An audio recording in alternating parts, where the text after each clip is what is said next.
मतलब आपका क्लिक करेंगे और आपका थंब इम्प्रेशन लेंगे। बायोमेट्रिक कंप्लीट होने के बाद you have to go to registration counter. It is in front of biometric table.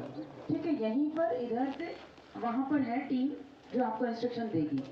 तो वहाँ रजिस्ट्रेशन टेबल पर आपको अपना मोबाइल नंबर और सिग्नेचर करना है कि you are here. It will be proof, right. उसके बाद रजिस्ट्रेशन फॉर्म से आपको काउंटर वाइज जो आपको दिया हुआ है, काउंटर आपको अलॉट हो गया है, उस काउंटर पर आपको डॉक्यूमेंट वेरिफिकेशन के लिए जाना है। ठीक है, डॉक्यूमेंट वेरिफिकेशन के लिए आपके पास हाथ में क्या क्या होगा? आपके पास जो बायोडाटा जो है आपका कंप्लीट, आप दो दो सेट में लेके आए। यदि कोई साथी नहीं लाए हैं तो यहाँ हेल्प डेस्क से एक्स्ट्रा कॉपी लेकर के फिलअप करके अंदर आपको अपनी कमेटी जो है वेरिफिकेशन कमेटी, उसको दो सेट में अवेलेबल कराना है। अगर आपके पास है तो ठीक है, नहीं है तो यहाँ से लेकर के आपको फिलअप करना है। थर्ड थिंग, बायोडाटा जो है आपका ऊपर से लेके नीचे तक पूरा कंप्लीट फिलअप होना चाहिए कि कौन सी डेट में है आपका वेरिफिकेशन का। वहाँ से आपके कैपिटल लेटर्स में आपका नाम, फादर्स नेम कैपिटल लेटर्स में होना चाहिए। अगर किसी बच्चे का नहीं है तो आप दूसरा फॉर्म लेकर के दोबारा फिलअप कर लीजिए। ये आप ही के लिए सिक्योरिटी सेफ्टी रहेगा कि किसी तरीके की कोई गलती ना हो। यदि आपने कैपिटल लेटर्स में नहीं किया है तो दोबारा से लेकर के कर लीजिए।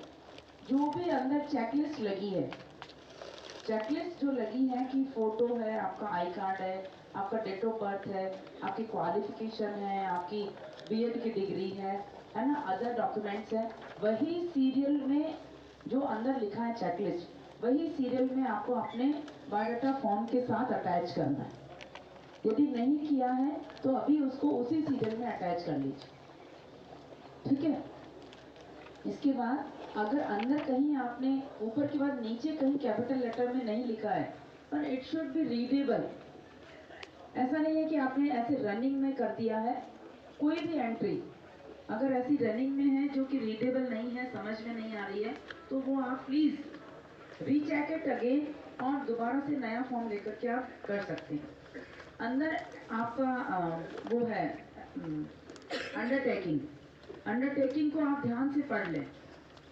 अंडरटेकिंग को शायद आप लोगों ने पढ़ लिया होगा कि किसी पे कोई केस नहीं चल रहा है, किसी का कोई लीगल, किसी ने कोर्ट केस नहीं किया है, इसी तरीके से उसको कंप्लीट पढ़ ले और उसको बाद सिग्नेचर करें।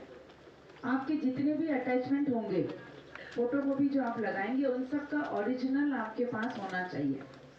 ओरिजिनल से कमेटी वेरीफाई करेगी और हर फोटोकॉपी फॉर्म पे आपका सेल्फ अटेस्टेड सिग्नेचर होना चाहिए।